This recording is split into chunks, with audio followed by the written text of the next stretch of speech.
My name is Davina West. I'm 30 years old. And the moment I stopped being a daughter in my parents' eyes was the moment I asked them to help save my body instead of rescuing their favorite child again. A week earlier, they had drained the last of their savings to bail my older brother out of jail after he got arrested in the middle of the night outside a downtown bar. By the time I called them, the money was gone. The sympathy was gone. And apparently, so was any reason for them to care whether I walked into an operating room or kept living with the pain that had been slowly tearing through my side for months. I was standing in my small apartment in Charleston, leaning against the kitchen counter with one hand pressed hard against my ribs. The pain pulsed like something alive under my skin. On the other end of the phone, my father, Gregory West, just breathed heavily into the receiver, as if I were the one wasting his time. Then he said it. Flat. Cold. Casual. Like he was deciding between repairing a broken engine or tossing it in the trash. If one of you has to go, he said, better you than your brother. For a second I thought I'd misheard him. But my mother, Linda West, didn't gasp. She didn't interrupt him. She didn't even hesitate. She simply sighed and said in that tired, practical tone she used whenever I complicated their lives, "Honey, you're 30 years old. You need to learn how to take care of yourself." I remember smiling after that. Not because it was funny, because sometimes when the truth finally becomes too obvious to deny, your body doesn't know what else to do. My vision had already gone a little blurry from the pain and the shock, but I forced my voice to stay calm. "Thank you," I told them quietly. "Now I know exactly what your kindness looks like." They thought that was the end of the conversation. They thought I would cry later, or borrow money from friends, or beg the hospital for a payment plan. Then, like I always had before, they assumed I would quietly crawl back into my place in the family, the dependable one, the backup plan, the daughter who fixed problems while everyone else made them. What they didn't know was that for years I had been the invisible pair of hands holding up far more of their lives than they had ever admitted out loud. Paperwork they never understood. Deadlines they never remembered. Mistakes my brother made that somehow became my responsibility to clean up. I had been keeping their world balanced for a very long time, and that phone call finally made something inside me snap into place. Exactly 1 week later, something I did sent my entire family into absolute panic. My mother was screaming through the phone like the house was on fire. My father sounded like he could barely breathe. For the first time in my life, they were terrified of what I might do next.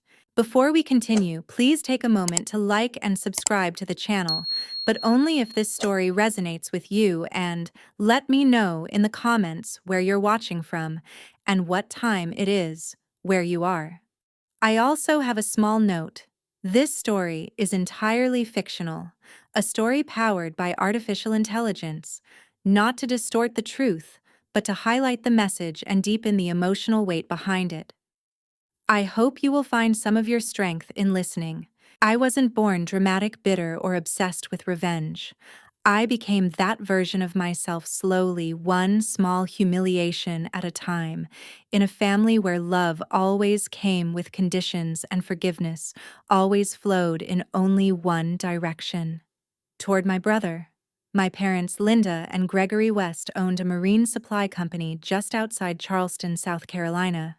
The company was called West Harbor Supply, and it sold equipment to charter boats, shrimp crews, and private docks scattered along the Carolina coast. On paper, it was my father's business. In reality, the business survived because someone had to keep the licenses updated, the compliance paperwork accurate, the commercial insurance active, the payroll taxes filed, and the endless stack of vendor contracts from swallowing them whole. That someone was me. Meanwhile, my actual job had nothing to do with their company.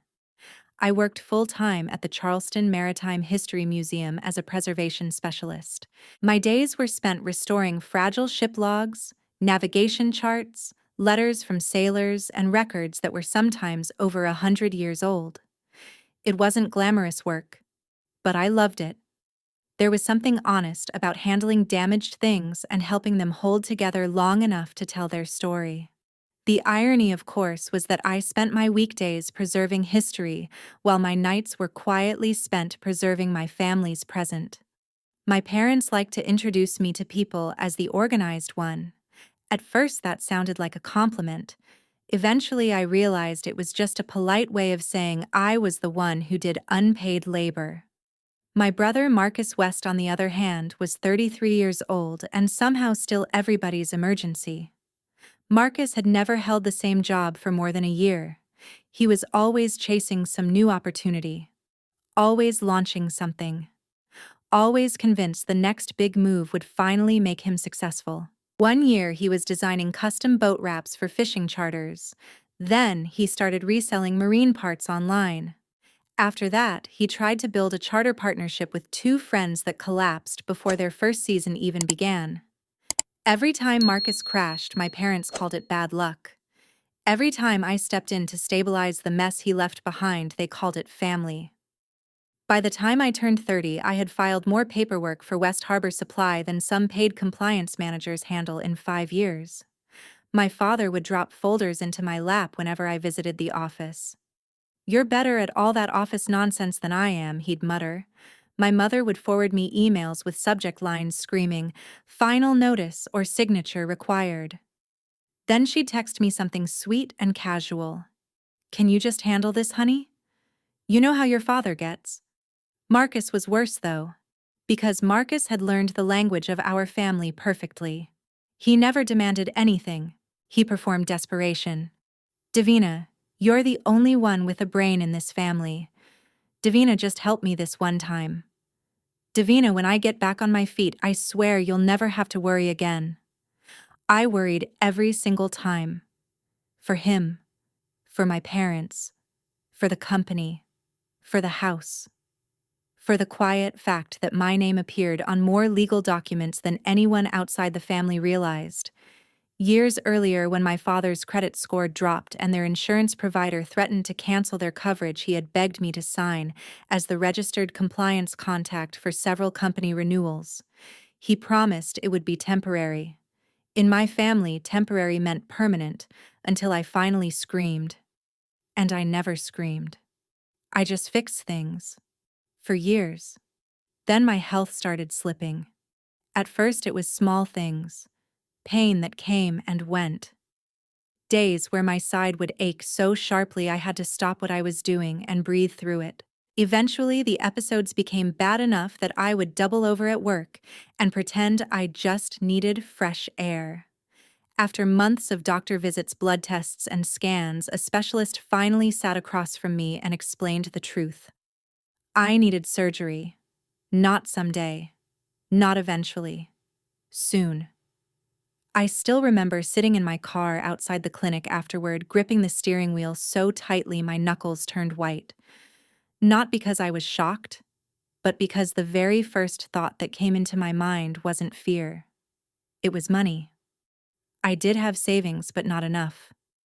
Not after years of quietly lending money, covering emergencies, and patching financial holes that had never belonged to me in the first place. Still, a small and stubborn part of me believed that maybe this time would be different. Maybe a medical emergency would finally matter more than my brother's latest disaster. So I called my mother. When Linda West answered, the phone was already on speaker. I could hear voices moving around in the background, drawers opening, papers shuffling, my father pacing somewhere in the room. Then I heard him say something that made my stomach drop. "Did the bail bondsman call back yet?" That was how I learned what had happened. My brother Marcus West had been arrested the night before, outside a waterfront bar. Apparently, he had been drinking, got into an argument with a deputy, shoved him, and then resisted arrest like a man who had spent his entire life believing consequences were optional. By noon that same day, my parents had drained what little savings they had left to bail him out. By 2 in the afternoon, I officially became the selfish daughter with terrible timing. I told my mother I needed help covering the deposit for my surgery. She didn't even ask how much it was. "Not now," she said quickly. "Your brother needs us." I stood there in my kitchen gripping the edge of the counter. "Mom," I said slowly, "I need surgery." There was a pause. Then my father, Gregory West, took the phone from her. And he said the sentence that burned the last soft part of me completely away. "If one of you has to go," he said, his voice flat and impatient, "better you than him. There are moments in life that don't just hurt. They rearrange you." After the call ended, I stood in the middle of my apartment with the phone still in my hand.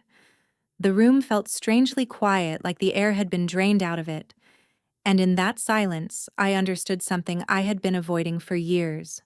No version of my family would ever choose me first unless choosing me cost them absolutely nothing. I could have broken down right then. I could have called friends and asked for loans. I could have begged the hospital billing office for a payment plan. I could have kept pretending this was just another terrible situation I needed to quietly endure. Instead, for the first time in my life, I became completely still. Because underneath the shock and the grief, something sharper had begun to rise. My parents believed they had chosen Marcus over my life. What they had actually done was remind me exactly where every weak beam in their house was hidden. The next morning, I woke up with the same pain in my side, but with a clarity I had never felt before. Normally, when my family hurt me, I spent days translating it into something softer. Maybe they were stressed. Maybe Marcus had really been in danger. Maybe my father didn't mean it the way it sounded. This time, I didn't waste any energy rewriting reality. He had meant it exactly the way it sounded. My mother had agreed. And I had spent years holding afloat people who would let me sink without blinking. I called in sick to the museum that morning. I made myself a cup of tea that I never actually drank. Then I sat down at my kitchen table, opened my laptop, and began looking through files I hadn't examined carefully in years. I wasn't planning revenge. Not yet. I started with something much simpler. Inventory. Every login I had ever created for my parents' company. Every state filing. Every insurance portal. Every tax reminder. Every vendor account. Every renewal notice. Every spreadsheet I had maintained for West Harbor Supply because my father always claimed he did business better on the water than behind a computer screen. And the deeper I looked, the more unsettling something became. What I discovered on my laptop that morning made me feel sick in an entirely different way. I hadn't just been helping my parents. I had been embedded in their entire system. My personal email was listed as the primary contact on several state compliance records. My phone number appeared on 2 separate regulatory notices. One of their major commercial insurers had me registered as the official compliance liaison for West Harbor Supply, something my father had asked me to do years earlier when their insurance history needed to look stable. Back then, he said it was temporary. Looking at the documents on my screen now, I realized temporary had quietly turned into permanent. The system had grown around me so slowly that I had never stepped back far enough to see the whole structure. If I disappeared tomorrow, my parents wouldn't just lose emotional support. They would lose access. They would lose reminders. They would lose oversight. They would lose the invisible safety net that had been quietly holding their business together for years. That realization should have terrified me. Instead, it made me sit back in my chair and stare at the screen. Around noon, my best friend Rachel Kim knocked on my apartment door carrying a thermos and the kind of serious expression people wear when they already know something bad happened. Rachel worked as an aviation mechanic at the Charleston Regional Airport. She spent her days repairing aircraft engines and had exactly zero patience for people who used the word family as an excuse for bad behavior. She stepped into my kitchen, set the thermos down, and handed me a spoon. "Soup," she said. "Cold. Because you sounded like you were dying when you called me." I told her everything. The surgery, the bail money, my father's sentence that still echoed in my head. The more I talked, the quieter she became. When I finished, she leaned back in the chair across from me and said something so simple it almost sounded ridiculous. "Then stop saving them." I actually laughed. Not because it was funny, but because the idea felt impossible. I can't just disappear from the middle of all of it, I said. Rachel raised one eyebrow. Why not? Because the business would collapse.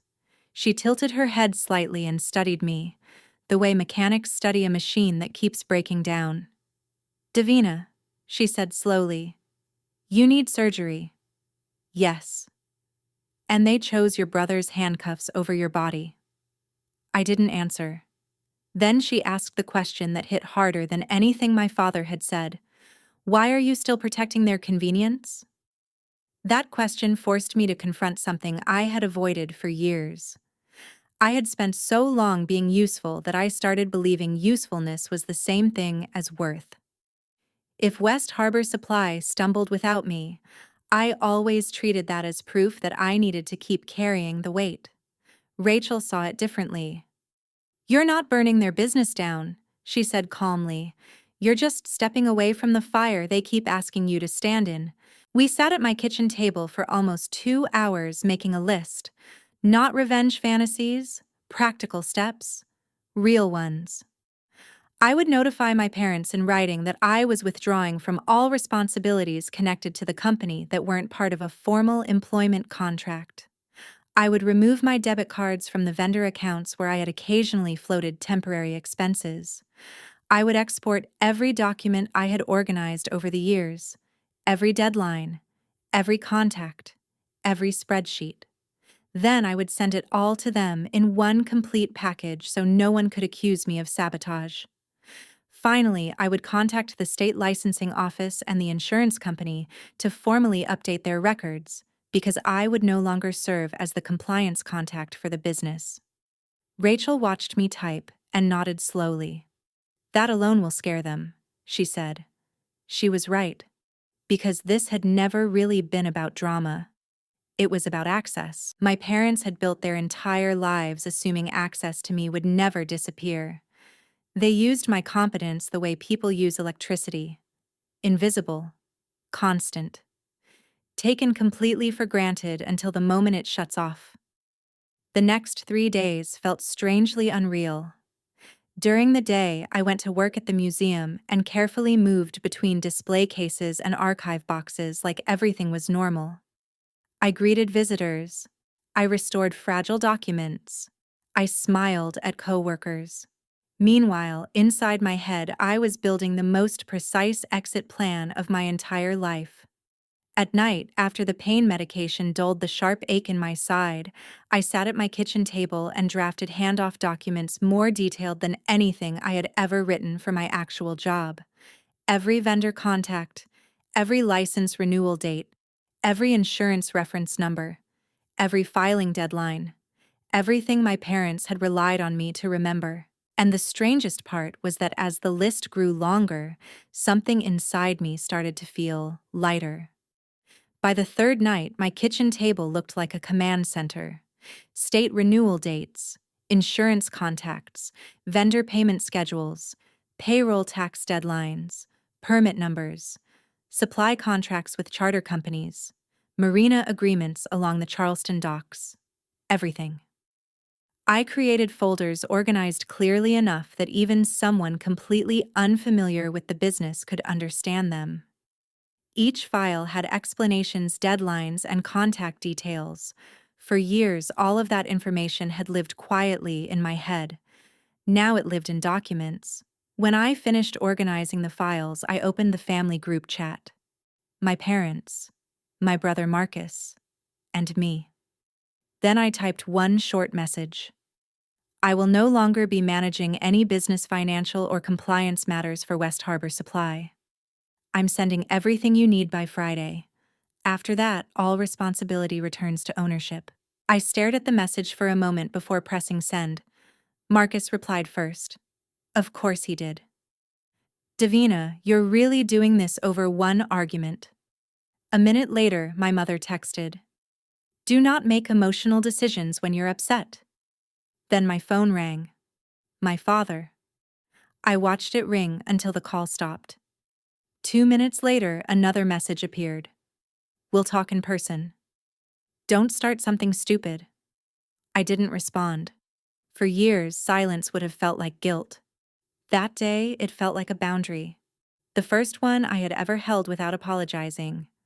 Friday morning arrived exactly 1 week after my parents had bailed Marcus out of jail and left me standing in my apartment trying to breathe through the pain in my side.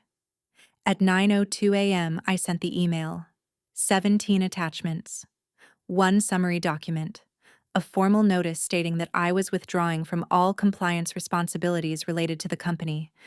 No insults, no accusations, no emotional speeches. Just facts. By noon, I had removed my debit cards from 3 vendor accounts and 2 utility autopay systems connected to company operations. At 2 in the afternoon, I submitted official updates through the state licensing portal and the company's insurance system confirming that I was no longer serving as their compliance contact. Both systems immediately triggered automated review notices requesting verification from the business owners, which meant my parents. At 4 o'clock, my phone began ringing.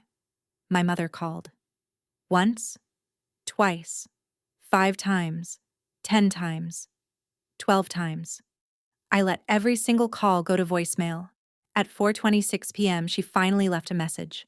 I was sitting in my car outside the museum when I played it. At first, I almost didn't recognize her voice. She was crying so hard her words blurred together. Davina, what did you do? They're saying our insurance needs to be re-verified. Why are they asking for owner confirmation? What is happening? Call me right now. I listened to the message once. Then I leaned back in the driver's seat and stared at the windshield. And for the first time, something became painfully clear. People who call you dramatic when you're in pain will call you dangerous the moment you stop making their lives easy. The real explosion came the next morning. I was halfway through a shift in the conservation lab at the museum, carefully restoring a fragile ship log from the 1890s, when my phone began vibrating in my pocket. First, my father's name flashed across the screen. Then again. Then my mother. Then Marcus. Then another number I instantly recognized. The insurance office for West Harbor Supply. That was the moment I realized the system had finally started reacting to my absence. And the panic on the other side was just beginning. If you believe I was right to finally stop managing my parents' business, relinquish the responsibilities they kept pushing on me, and let them face the consequences, then leave a 1 in the comments. So I know you would have done the same if you were in my situation. I stepped into the quiet hallway outside the conservation lab and finally played the newest voicemail from my father. Gregory West sounded furious, but underneath the anger there was something else in his voice. Fear. The insurer says if we don't update the documentation immediately, they can't confirm active coverage for next week's delivery contract. He snapped through the message. What the hell did you tell them? The answer was simple. I had told them the truth. That I no longer served as the compliance contact for West Harbor Supply. That ownership needed to designate and verify a new authorized contact. That I could not remain responsible for legal and regulatory filings for a company I didn't own, didn't control, and would no longer manage. None of that was sabotage. It was just adulthood without free labor. I texted him back one sentence. I'm no longer your compliance contact. My phone rang almost instantly. I answered. By then, I actually wanted to hear what he would say. You're tanking your own family over hurt feelings, my father barked the moment the call connected. Do you understand what this could cost us? I leaned against the stairwell wall. Do you understand what surgery costs? I asked quietly. There was a long pause. Then I heard his breathing grow heavier. Don't do that, he said. Do what? Make this about that phone call. I closed my eyes for a moment and let the anger inside me settle into something colder and steadier. It is about that call, I said. It's about every call, every form, every late-night panic you dumped in my lap while telling everyone Marcus was the future of the family and I was just useful. He changed tactics immediately the way he always did when intimidation stopped working. We can deal with the surgery money later. Later, I asked, like when he didn't answer. So I kept going. After Marcus launches another business that collapses in 6 months. After Mom forgets more appointments I'm supposed to manage. After you miss another filing deadline and act surprised it exists. His voice hardened again. You're being vindictive. No, I said calmly. I'm being unavailable. Then I hung up. That afternoon, Rachel Kim drove me to my preoperative consultation appointment because the pain in my side had started spreading into my back, and I didn't trust myself behind the wheel for a long drive. We sat in the waiting room together. People around us flipped through old magazines and checked their phones. Meanwhile, I watched my own family unravel in real time through the preview notifications lighting up my screen. My mother texted first. The marina won't release the vendor order without updated insurance documents. A minute later, Marcus sent a message. Dad says this is all because you're bitter. Then my father texted. You need to come to the office now. And finally came the message that made me laugh out loud in the middle of that quiet waiting room. Family should come before pride. Rachel glanced over at my phone. Did he really just say that, she asked? I nodded. She shook her head and muttered quietly. That from the man who chose jail over your surgery. I felt her hand squeeze my shoulder. Let him drown in his own slogan, she said. I tried to smile. But the truth was, I wasn't calm at all. Underneath the surface, my hands were trembling. There is a huge difference between imagining consequences and actually hearing them arrive. A part of me still wanted to drive straight to the West Harbor Supply office, fix the insurance forms, smooth everything over, and slide right back into the role they had built for me. Not because they deserved it, because I had spent my entire life believing that if something collapsed, and I could have prevented it, then somehow it was my fault. And letting go of that belief was harder than I expected. That night, I sat alone in my apartment while rain tapped steadily against the windows. My laptop glowed on the kitchen table in front of me. I opened the handoff files I had already sent to my parents. Everything was there. Every phone number. Every contact. Every deadline. Every vendor agreement. Every permit. I had not abandoned them. I had simply handed them back the responsibilities that had always belonged to them. If they were struggling now, it was because ownership required work they had spent years outsourcing to affection guilt, and my silence. The next morning, there was a knock on my door. When I opened it, my mother, Linda West, stood in the hallway looking worse than I had ever seen her. Her makeup was smeared. Her hair was pinned back carelessly. Oversized sunglasses couldn't fully hide how swollen her eyes were. The moment the door opened, she tried to step past me. We need to talk inside, she said. I didn't move. No, I told her calmly. We can talk here. She stared at me like I was someone she had never met before. Davina, please stop this, she said. Your father is losing his mind. Marcus is making everything worse. We just need you to help for a few days until this settles. A few days. In my family, that phrase built prisons. I shook my head. No, you already have every document you need. She lowered her voice. Honey, they're reviewing the company's insurance coverage because you pulled out without warning. I almost laughed. I sent a complete handoff package and a formal notice, I said. That is warning. She pressed her hand to her chest as if she might cry again. But the tears didn't move me the way they used to. You know your father can't handle this administrative stuff, she said quietly. Then maybe he shouldn't own a business that depends on it. The words landed harder than I expected. For a moment, her face went completely still. The softness disappeared from her expression like someone had turned off a light. This is because of Marcus, she said. No, I replied. This is because of both of you.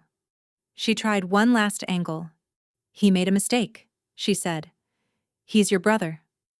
I stepped forward slightly so she had no choice but to look directly at me. And I'm your daughter, I said. The one you told to take care of herself. Her mouth opened. then closed again. Because we both knew the truth. She had chosen. My father had chosen. Marcus had always been the son worth rescuing. And I had always been the daughter expected to endure. She left without hugging me, without apologizing, without even asking how the pain in my side was.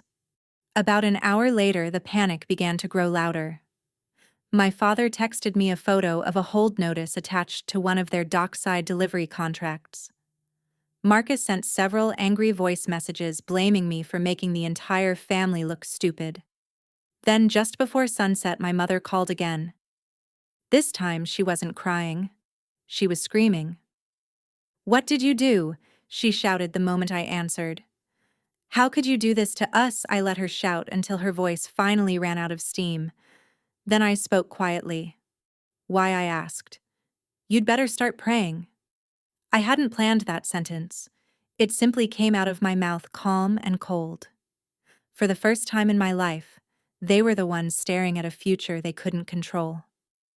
After I hung up, I placed my phone on the table and noticed something strange. My hands weren't shaking anymore. The fear had moved. It wasn't living in me anymore. It was living in them. 2 days later, my father sent a message demanding a family meeting at the West Harbor Supply office.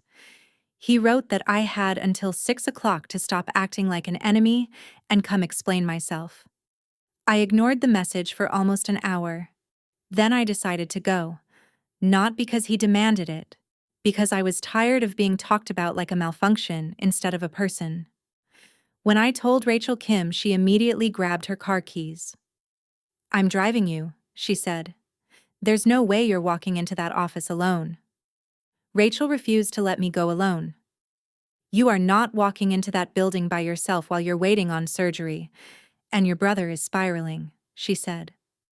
She drove us to the office of West Harbor Supply and parked across the street. Before I stepped out of the car, she leaned across the console and pointed toward the front door of the building. "I'll be right here," she said. 10 feet away if voices start rising." I believed her. That helped more than I expected. The office sat behind the small retail floor where the company sold rope marine radios, flare kits, and stacks of weathered catalog binders that smelled like salt water and dust. The door to the office area was warped and never quite closed all the way. Inside, the air smelled like paperwork, engine grease, and old stress. My father, Gregory West, was already pacing when I walked in.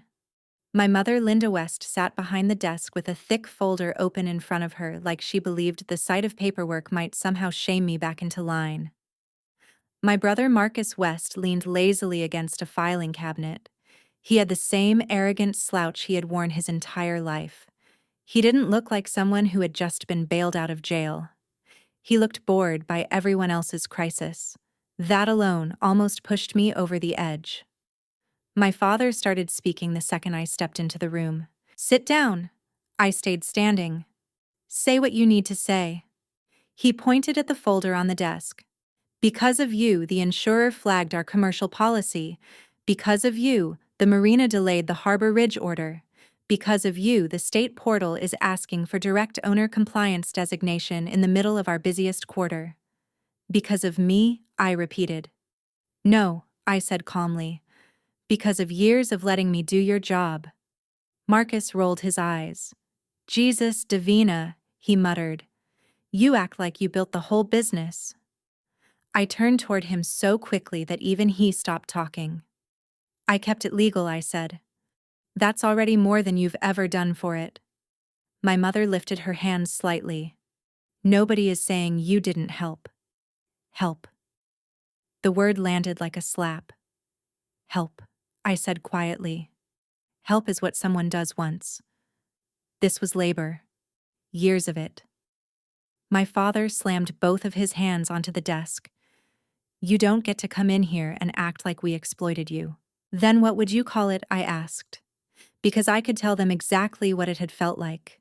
It felt like being the person who kept their permits clean, the person who kept the insurance current, the person who tracked tax deadlines and vendor agreements and compliance filings, The person who quietly contained every mess Marcus created while everyone else acted like I should feel grateful just to be useful. Marcus pushed himself off the filing cabinet. I never asked you to be obsessed with all that stuff. Through the office window, I saw Rachel outside in the parking lot. Even from across the glass, I could see her laughing in disbelief. I ignored him. No, I said.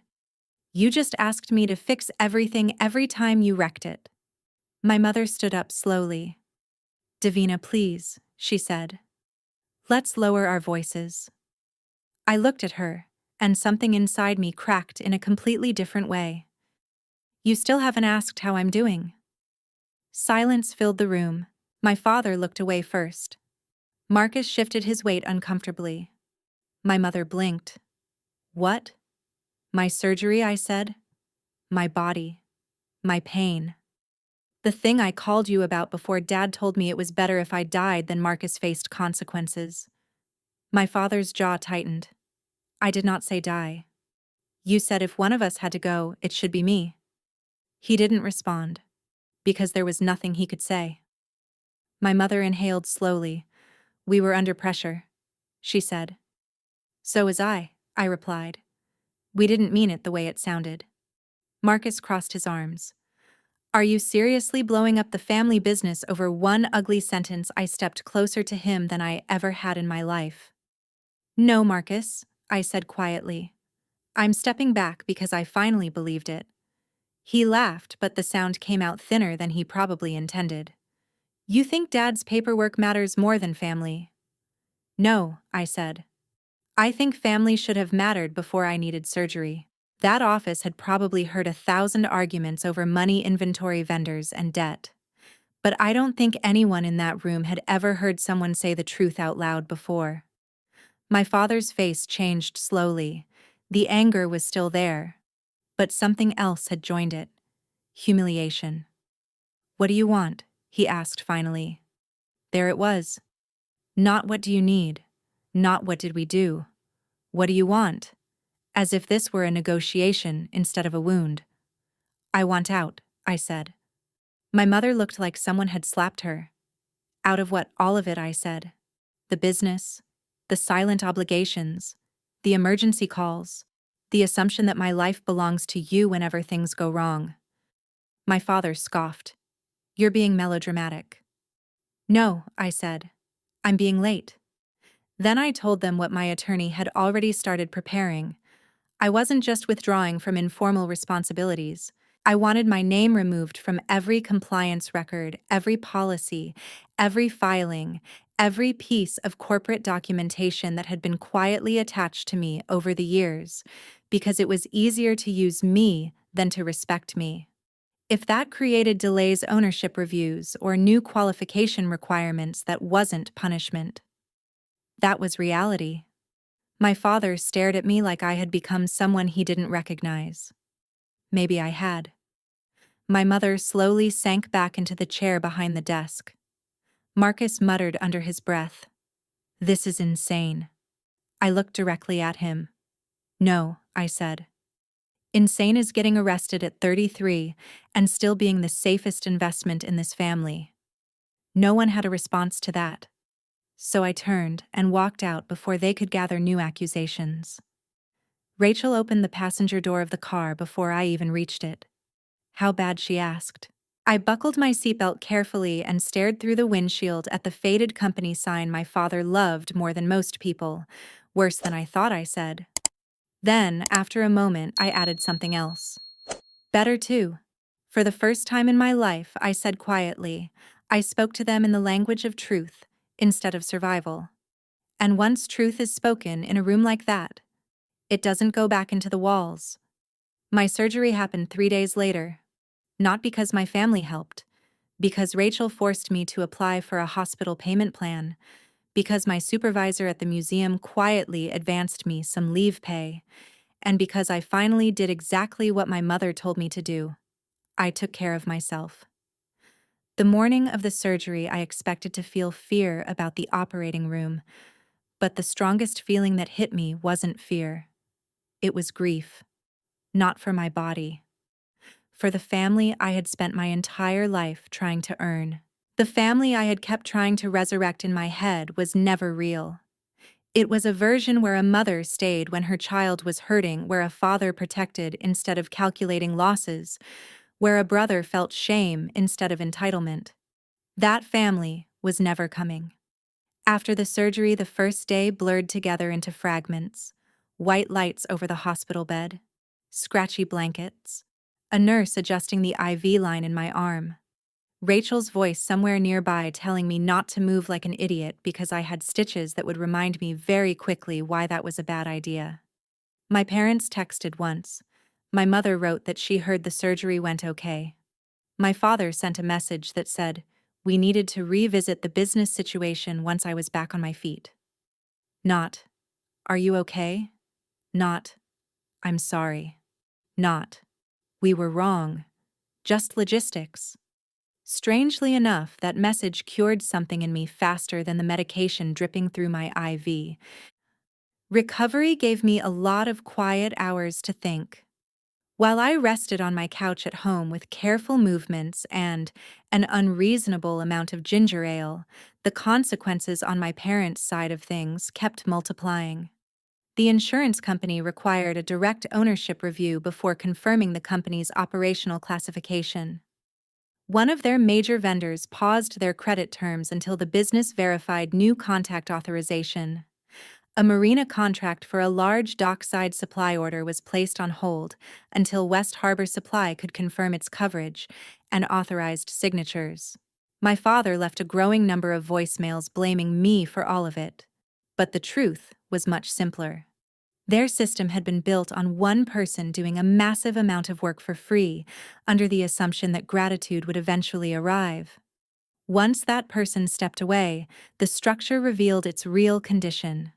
Marcus was the first one to crack publicly. One humid evening, he showed up outside my apartment, pounding on the door hard enough that Rachel, who had come by with groceries, grabbed her phone before I even stood up. I opened the door anyway. I was tired of being afraid of people who were supposed to love me.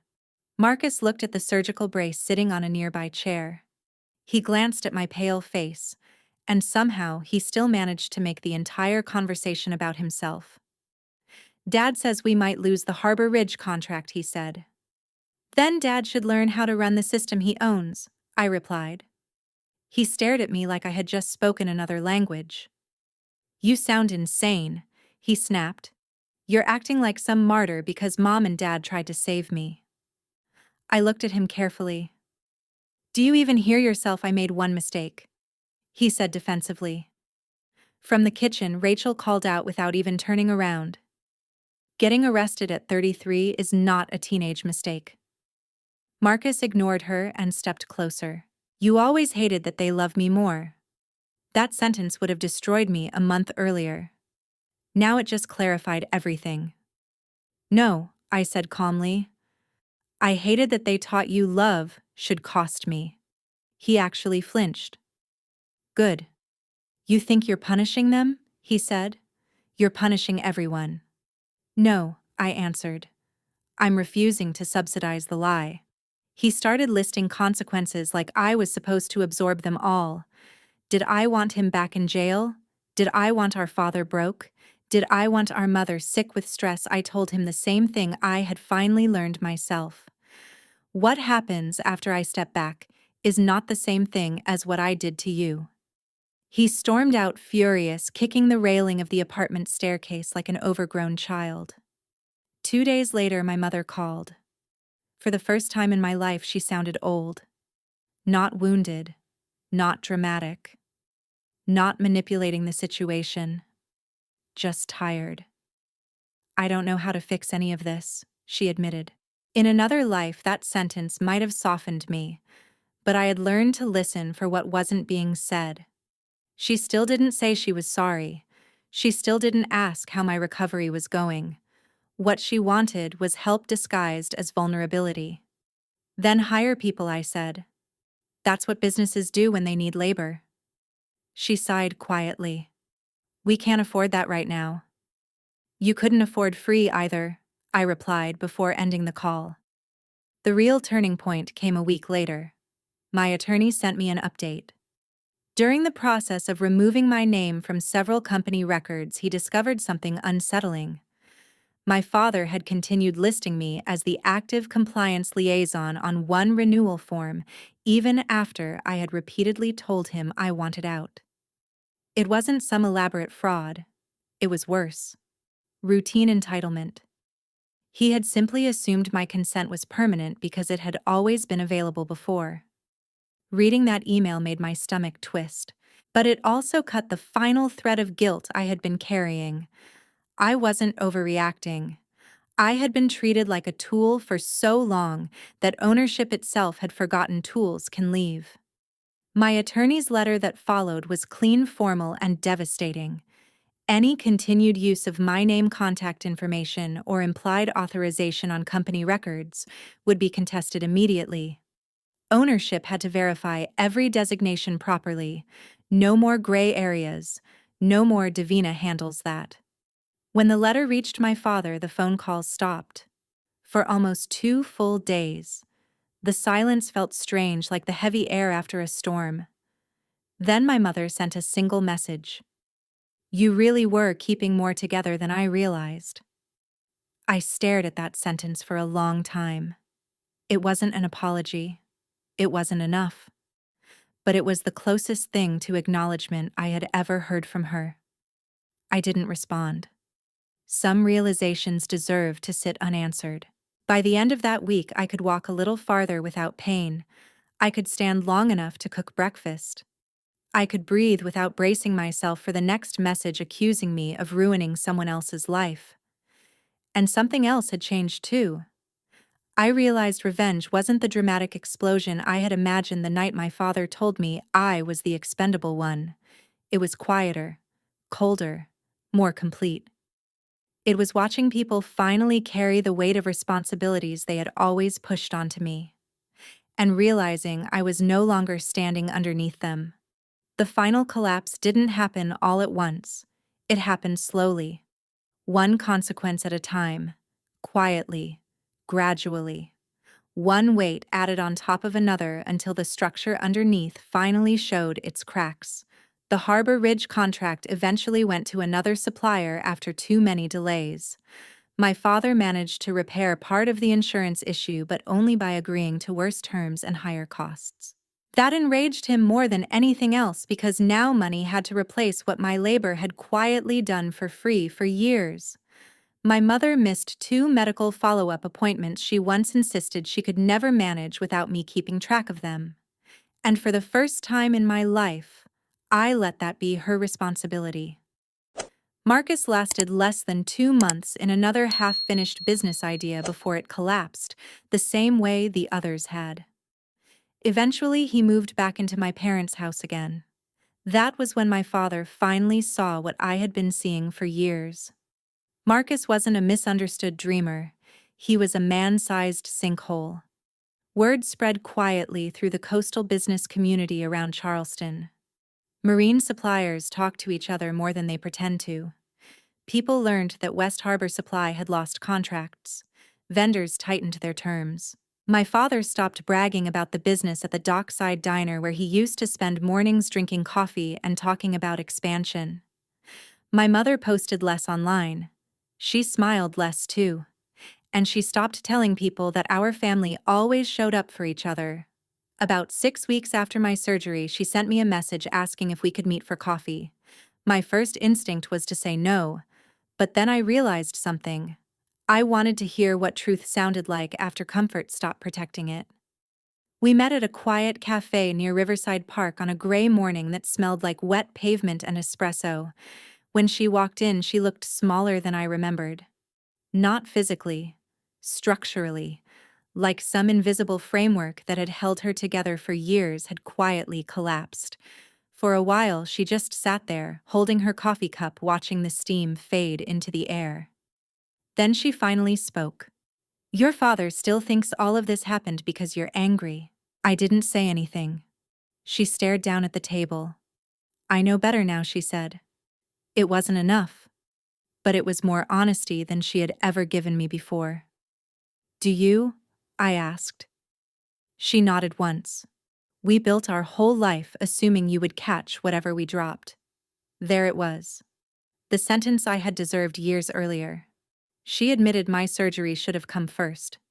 She admitted that the moment she saw me in the office that day, she realized she had asked me to fix their problems before even asking if I was okay.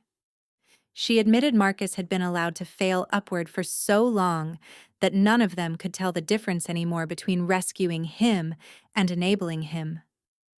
I listened quietly, because I had wanted to hear those words for a very long time, but wanting words and trusting them are two different things.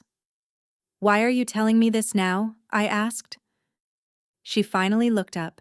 Because I thought if I waited long enough, she said you would come back and make everything easier again. Then she added softly, now I know you won't. Honest, brutal, late, but real. My father never gave me that level of honesty. 3 days later, he sent a stiff message that said my mother thought he owed me an apology. I'm sorry for how things were said. No mention of the surgery. No mention of choosing Marcus. No ownership. Even his apology sounded like paperwork. Marcus never apologized at all. Months later, he sent me a message asking if I knew anyone who could help him get into logistics consulting. I laughed so hard I nearly cried. Then I blocked his number. Time eventually did what confrontation never could. It made the family myth impossible to maintain. My parents had to hire actual professionals to do small pieces of what I once handled quietly by myself. They paid for bookkeeping, compliance consulting, legal review. Every check they wrote reminded them that I hadn't just been helping a little. I had been carrying part of the structure. And once you know the price of something, it becomes much harder to dismiss the person who used to provide it for free. As for me, healing came slowly. Physically, I got stronger. I returned to the museum part-time, then full-time. I stood longer at restoration tables, repaired a damaged Civil War navigation log, and drank coffee on the museum steps in the morning sunlight. My body slowly stopped feeling like a bill my family didn't want to pay. Emotionally, the recovery was stranger. Some days I felt proud of myself. Other days I felt like someone had died. In a way, something had. The version of my parents I had spent my life trying to earn. Letting go of that illusion hurt more than the surgery. But it also made space for something new. One night, Rachel sat across from me on my couch with takeout containers spread across the table. You know what the scariest part of all this is? She asked. What? That you finally learned you can leave. She was right. My revenge wasn't destroying my family. Their own habits, denial, and favoritism had been doing that long before I stepped away.